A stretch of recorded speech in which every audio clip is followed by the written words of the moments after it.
So friends, ఏడుపాయలకి Edupayala అనే పేరు ఎలా వచ్చిందో తెలుసుకుందాం.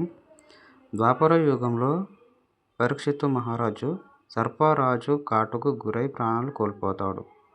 రాజు కొడుకు జనమేజయుడు తండ్రి మరణానికి కారణమైన సర్ప సంతతిని సమూలంగా అంతమొందించాలని సర్పయాగం తలపెట్టాడు.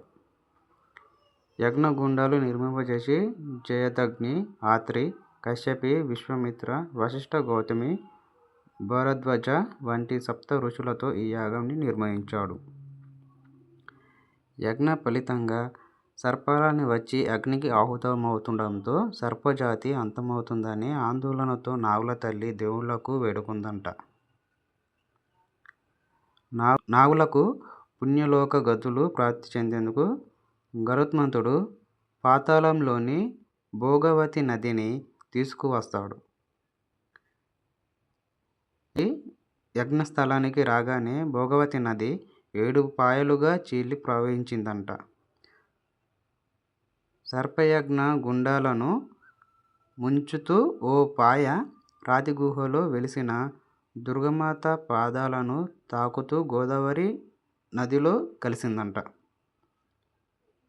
7 ఋషులతో ఈ యజ్ఞం చేయడం, గంగాదేవి 7 పాయలుగా చీలి ప్రవహించడం వల్ల 7 పాయలు అని ఈ చరిత్ర. అమ్మవారికి 7 పాయల దుర్గామాత అని పేరు వచ్చిందంట.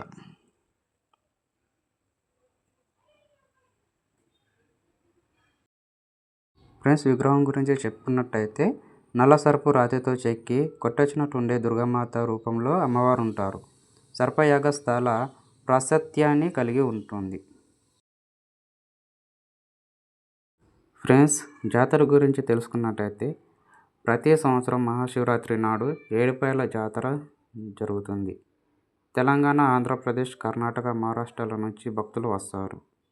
మంజీరా నది పుణ్యస్నానాలు చేసి అమ్మవారిని దర్శించుకుంటారు.